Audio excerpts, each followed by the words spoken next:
Fala, queridos vestibulandos, sejam bastante bem-vindos. Eu sou o professor Sérgio Campos, professor de Redação e Língua Portuguesa aqui do Colégio de Cursos Évora. Seja bastante bem-vindo para essa nossa revisão da prova da UEMS que acontece agora no final de 2023. Acredito eu, tá? Se você for novo ou não no canal, independentemente, seja bastante bem-vindo. Mas nós temos revisões de anos anteriores. Esta está sendo a terceira revisão. Então, para você que queira conhecer melhor a prova da UEMS, tá? Além da playlist completa deste ano, você pode olhar os anos anteriores que vão te ajudar bastante nessa prova da UEMS, tá? Em especial, hoje eu vou falar para vocês da parte de língua portuguesa. E na nossa revisão, tá? Em que nós pegamos alguns exercícios por amostragem, o que eu quero mostrar para vocês, tá, moçada? Que, infelizmente, também a prova objetiva apresenta incoerências, tá? Falei para vocês sobre a questão de redação, que nós temos uma banca que, infelizmente, tem tido muitas incoerências de notas nas correções desses alunos.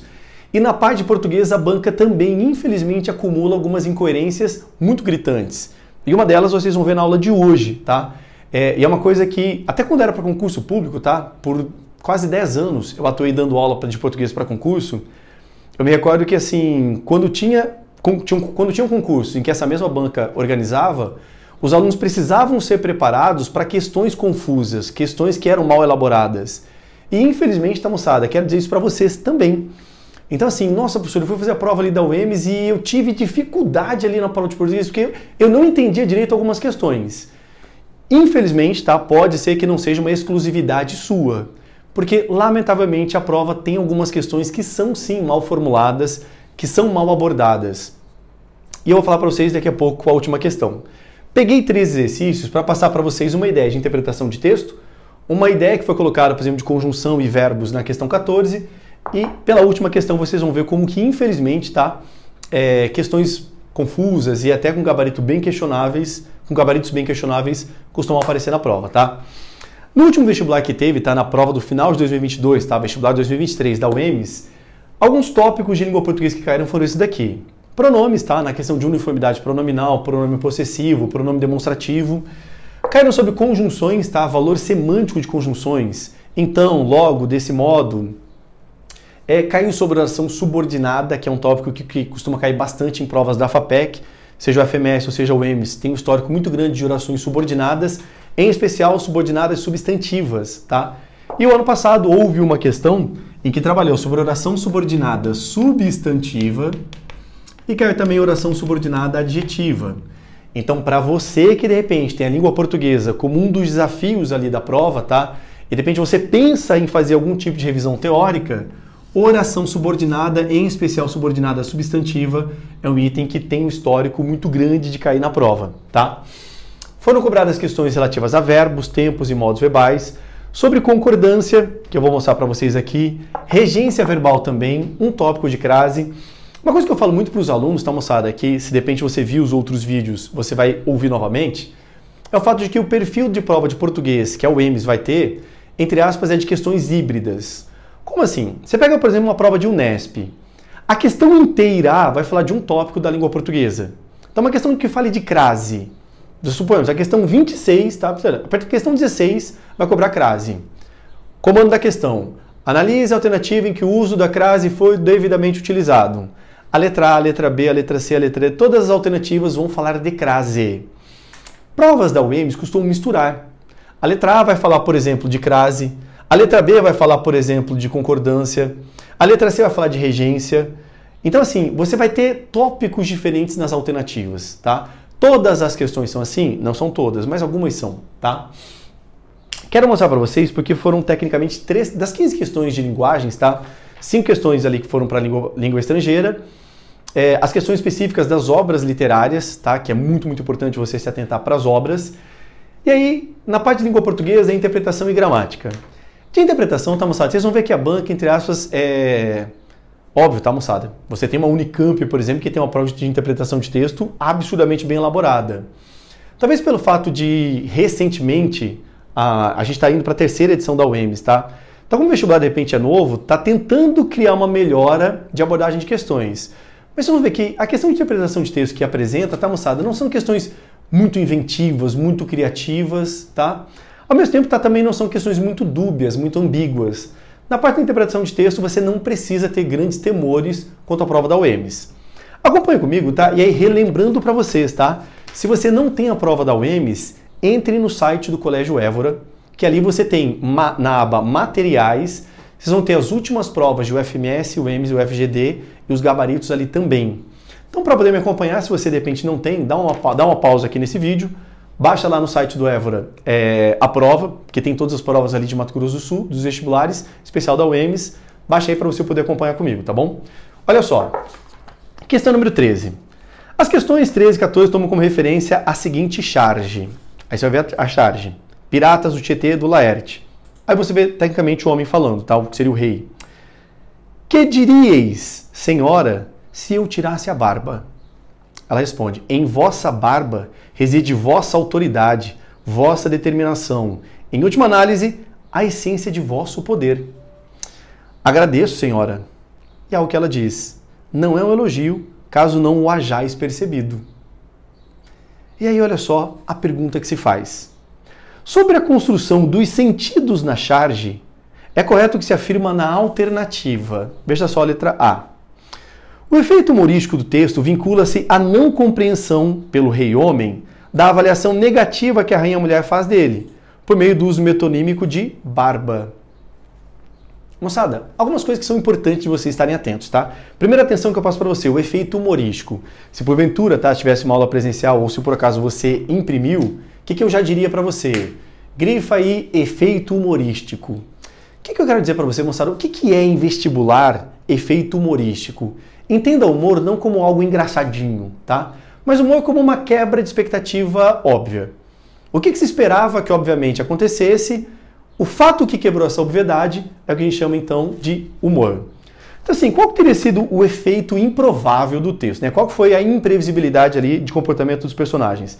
O efeito humorístico vincula-se à não compreensão pelo rei-homem da avaliação negativa que a mulher faz dele, por meio do uso metonímico de barba. Metonímia, recapitula essa figura de linguagem metonímia, é quando você tem, entre aspas, uma relação óbvia entre elementos.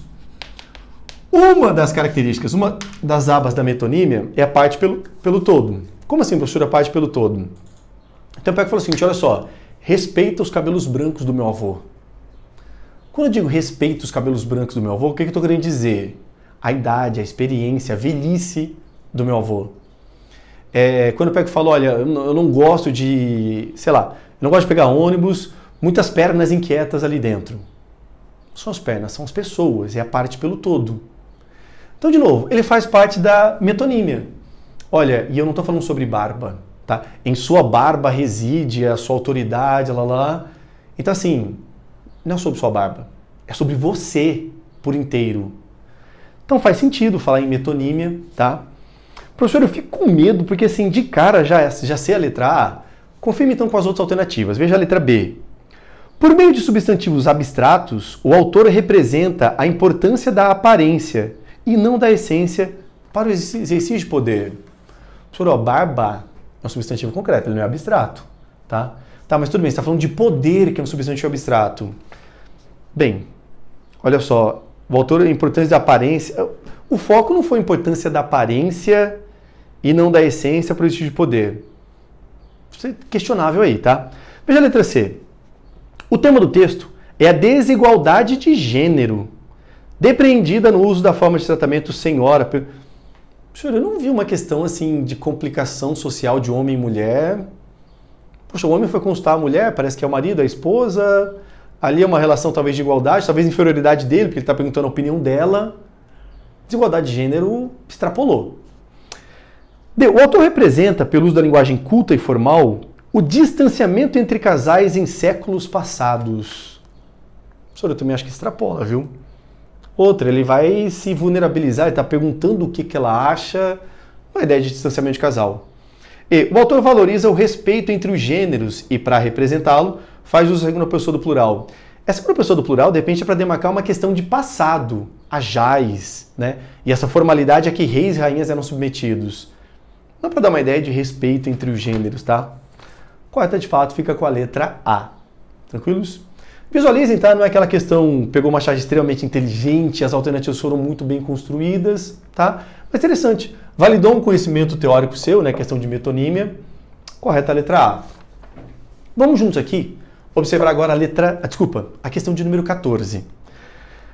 Na charge, o uso de pronomes de segunda pessoa do plural está vinculado ao de formas verbais conjugadas pela mesma pessoa gramatical.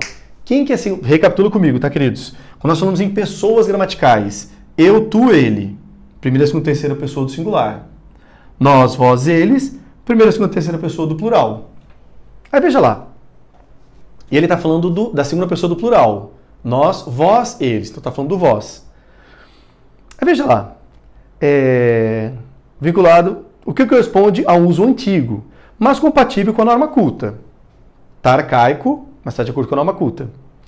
Considerando usos atuais da norma culta da língua portuguesa, assinale a alternativa em que os pronomes estão corretamente empregados. Olha só, ele falou para você, eu, tu, ele, nós, vós e eles. Vamos colocar aqui nós, vós e eles. E ele está colocando aqui que é a segunda pessoa. Sobre esse pronome, qual que estaria correta? Veja a letra A. Cada um tem o teu jeito de lidar com a derrota. Aí que eu falei para vocês a questão de pronome, tá? Teu é um pronome possessivo. Você precisaria lembrar o seguinte. Pronomes possessivos. Quais são as pessoas de pronomes possessivos? Primeira pessoa, meu, minha, meus, minhas. Segunda pessoa de pronomes possessivos. Olha só, quem que é a segunda pessoa? É o tu. A segunda pessoa do pronome pessoal. Dos pronomes possessivos, teu, tua, teus, tuas. Então, olha só, teu, tua, teus, tuas é a segunda pessoa do singular. E ele pediu lá no comando da questão, tá? A segunda pessoa do plural. Então, se joga fora aí a letra A. Não pode ser. Veja a letra B. Cada um tem o seu jeito de lidar com a derrota. Aí naqueles pronomes possessivos, tá?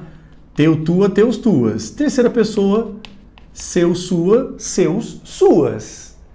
Já joga fora aí a letra C, porque não tem como, tá? Segunda pessoa do plural é vós. Vosso, vossa, vossos, vossas. Então, joga fora aí. Veja a letra C. Convidamos Vossa Excelência e sua família para a inauguração do abrigo municipal para animais em situação de abandono. Moçada, professor, você falou que o sua é terceira pessoa, né? Agora, o que eu quero mostrar para vocês, que é uma regra de concordância, e esse é um ponto muito pesado. A FAPEC, a banca que faz a prova da UEMS, sempre foi perfil da banca, tá mostrado, especialmente em provas de concurso e recentemente agora em vestibulares. Eu sempre falava para os alunos que algumas questões da FAPEC ela pede rodapé de gramática. Como assim? Você pega uma gramática, pega as principais regras e às vezes eles vão na exceção da exceção. Infelizmente o perfil da banca é esse, tá? Olha só, convidamos Vossa Excelência. Pô, professor, Vossa Excelência está de acordo. E tem uma regra de pronome demonstrativo, tá? Pronomes de tratamento, perdão, que é o seguinte, olha só, concentra. Qual a diferença, por exemplo, que você teria do vosso para o seu? Por exemplo, olha só, preste atenção, pronome de tratamento, tá? Suponha que você passou na universidade, vamos colocar uma universidade estadual, você passou agora na UEMS, tá? Estadual de Mato Grosso do Sul. Você está no último ano do seu curso, se formou, vai ter a cerimônia de formatura. Numa cerimônia de formatura, o que é habitual, o que é tradicional? Ter alguma autoridade política local. Em esfera estadual, vamos supor deputados estaduais. Suponha que você é um nome de turma. E vamos supor, eu vou colocar um nome imaginário, tá? João das Couves. O deputado estadual João das Couves está ali presente e você vai ler o texto em que você vai falar com ele. Você vai falar com ele. Quando você falar com ele, muito nos aprecia, estamos felizes com vossa presença. Esse vossa é de segunda pessoa, é quando você fala com a pessoa. Você está falando diretamente com a pessoa. Suponha que ele não pôde vir e mandou um representante. Você está se referindo a ele. Você não está falando com ele, você está falando dele. Você utiliza seu, sua, seus, suas. Tá? Então, olha só, continua sendo um tratamento basicamente segunda pessoa, mas a concordância é seu, sua, seus, suas. Porque quando você fala de. Então, nessa situação, tá? Agradecemos a presença do senhor deputado João das Couves na figura de seu assessor, na sua figura, porque é na figura dele. E aí, vamos lá, olha só.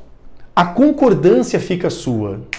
Ó, convidamos Vossa Excelência e sua família para a inauguração do abrigo municipal para animais em situação de abandono.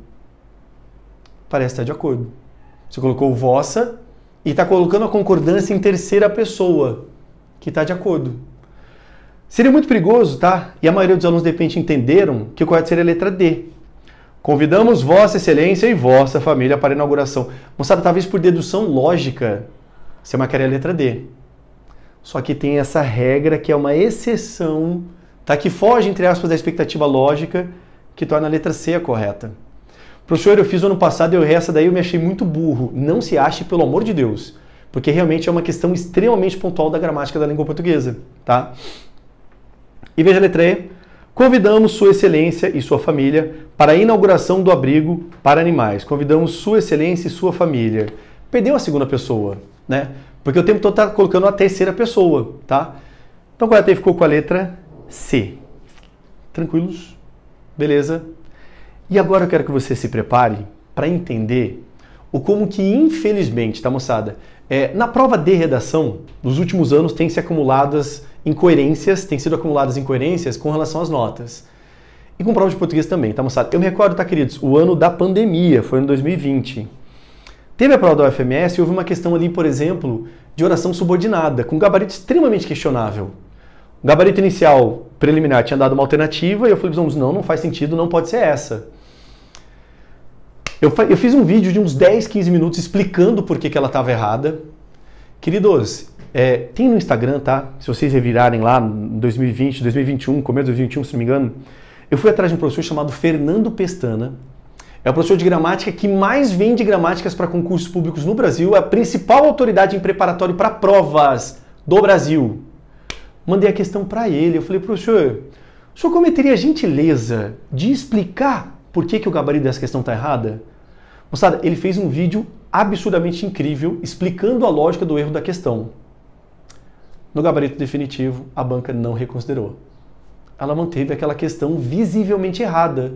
Bancou e pronto. Não tem o que fazer. Professor, entra com ação na justiça. A judicialização acaba não resolvendo por quê? O que o judiciário entende? Nós não temos perícia para interferir nessa questão técnica. A banca que é responsável técnica por isso. E o ano passado, infelizmente, aconteceu algo muito parecido. Uma questão extremamente questionável que vocês vão visualizar e a banca sustentou o gabarito original, não mudou. Eu vou mostrar para vocês. Dá uma olhada na questão de número 15. Analisado pela perspectiva... Perdão. Leia o texto a seguir para responder a questão 15. Aí tem o texto. Em resposta à pergunta, para você, o que é um bom filho? Postada no site Yahoo Resposta, desativada em março de 2021, um internauta respondeu: acho que um bom filho é aquele que respeita os pais e os obedecem, que os ajudam e demonstram o quanto os amam e que são importantes para ele. Texto informal, tirado da internet. Olha a pergunta. Analisado pela perspectiva da norma culta escrita da língua portuguesa, o texto apresenta problemas. O texto apresenta problemas. Apenas uma das alternativas identifica corretamente um desses problemas. Então ele quer a alternativa com problema. Qual é a alternativa que apresenta problema? Vamos com calma. Letra A. É incorreta a indicação de crase em a pergunta. Queridos, vamos juntos aqui. Olha só. Em resposta à pergunta. Essa crase está certa. Quem dá uma resposta a algo, a alguém, a alguma coisa. E pergunta admite o artigo A. Preposição A mais artigo A, crase. Não é essa. Aqui tem um problema lá no texto, porque a crase que tem no texto original está certíssima. B. Em acho que, deveria ter sido usada uma vírgula após que, representando uma pausa. Meus queridos, prestem bem atenção. A vírgula é uma pequena pausa? Sim. Você está lendo um texto, viu uma vírgula, você tem que dar uma pequena pausa. Agora, presta atenção. Sempre que você quiser dar uma pequena pausa, você usa vírgula? Não. A vírgula tem um uso sintático extremamente claro. E uma das regras da vírgula é que entre sujeito e verbo, e entre verbo e complemento, nunca se usa vírgula. Nunca. Olha aqui. Verbo, acho. Quem que acho? Eu acho. E oculto, sujeito oculto. E quem acha, acha algo. O que eu acho? Que um bom filho. Esse termo é o complemento do verbo. Nunca poderia ter tido vírgula. Nunca. Então, na letra B, acho que deveria ter tido vírgula? Não. Não teve vírgula. E a ausência de vírgula está certo. C. No uso de os em os obedecem, configura-se um erro de regência verbal. O correto seria lhes. Moçada, concentra. Os obedecem. Deixa eu colocar aqui. Aqui no caso está aqui, né? Os obedecem, perdão. Queridos, obedecer é um verbo transitivo indireto. Quem obedece, obedece a algo, a alguém. Então, o que acontece ali? Olha só. Na letra C. No de os obedecem, no uso de os, em os obedecem, configura-se um erro de regência verbal. Até é verdade. Porque se o verbo é transitivo indireto, ele precisa de objeto indireto. E o, na língua portuguesa, ele só pode funcionar como objeto direto. Na terceira pessoa, só substitui objetos diretos. O, a, os, as. Na terceira pessoa, só podem substituir objetos diretos os pronomes o, a, os e as. O que é uma regência? O que é reger? O que um regente faz? Ele determina. A regência verbal determina que tem que ser o, a, os, as se for objeto direto. E aqui vai para o transitivo indireto. Então, de fato, é um erro aqui colocar o os. Qual é o problema, tá, queridos? O problema é que, assim, o lhes, não. O lugar tem que ser a eles. É uma outra regência. O pronome que vai substituir o verbo obedecer não vai ser o lhes, vai ter que ser a eles. Então, assim, não é isso aqui que vai resolver o problema. Aí você fala, professor, tem um problema? Sim. Ele pediu um problema. Isso aqui é um problema? É um problema. Professor, eu achei que fosse a letra C. Não. Veja a letra D. Tá? E aí, de novo, bem confuso. Tá? Veja a letra D. O gabarito não deu, que foi a letra C. Tem um problema? Tem um problema, tá? Só que, de novo, o que acontece? A solução que ele colocou que resolveria, não pode. Então, depende por essa hipótese, você elimina então a letra C. Agora, olha a letra D. Em que os ajudam e os amam, o uso do pronome no plural produz um problema de coesão referencial. Coesão, problema de retomada. Concentra, queridos. Olha só. Essa vírgula não tinha, tá? Acho que um bom filho é aquele que respeita os pais. Quem que respeita os pais? Quem que é o sujeito de respeita? Um bom filho. Esse é o sujeito. Um bom filho é aquele que respeita os pais. E, condição aditiva, obedecem os. Quem é que obedece? O filho, que está no singular. O está se referindo a quem? Está se referindo aos pais. Então, beleza, pais, masculino plural. Aqui está masculino plural. Agora, o sujeito está no singular. Esse verbo não pode estar no plural. Está errado ele estar no plural. Então, o que ele falou na letra D? Ah, perdão. Aí ele continua, tá? Porque está falando dos outros verbos que vem na sequência do texto, tá? Ponto. Que os ajudam e demonstram. Tecnicamente, o ajuda e demonstrar seria o bom filho. Seria o bom filho. Então, é errado esse plural. Que os ajuda e demonstra. Aí tem um erro. E a FAPEC não colocou a letra D. Não foi a letra D errada. Aí depois vai para a letra E. Obedecem, ajudam, demonstram e amam. Foi usado corretamente o plural para concordar com o sujeito. Moçada, quem é que obedece? Um bom filho. Quem é que ajuda? O bom filho. Quem é que demonstra? Também tem erro. Poderia ser essa. Gabarito que foi dado. Letra B. Como assim, professor? Peraí, eu achei que ia confusão porque tinham 2 respostas possíveis, não ficou nem entre D e E, não, ficou B. E foi bancado. Foi B. Professor, e agora o que faz? Infelizmente, tá, moçada? Como professores, como estudantes, nós ficamos reféns de arbitrariedades como essa. Então, enfim, lamentavelmente, como vocês estão constatando pela prova, infelizmente, pode ser que aconteça alguma dessas inconsistências, tá? Professor, o que eu faço? Queridos, faça o que você tem controle. Sobre o que você tem controle, você se preocupa. Para essa prova, vão firmes, tá? Vão seguros da preparação que vocês tiveram. E se vier a ter problemas, tentem, assim, buscar ajuda e tudo mais. Eu e outros professores, tá? Nós sempre estamos atentos ali para poder entrar com recurso, tá? E, enfim, podemos, assim, ficar à disposição de vocês, caso haja algum problema nesse curso das questões, tá? Mas, de coração, quero poder te acalmar no sentido de que você está bem preparado, esse suporte, por exemplo, que vocês estão tendo aqui nesse canal do YouTube pode vir a te ajudar, assim como eu espero que tenha ajudado. Uma ótima visão para vocês, uma ótima prova, um abraço imenso, tchau, tchau.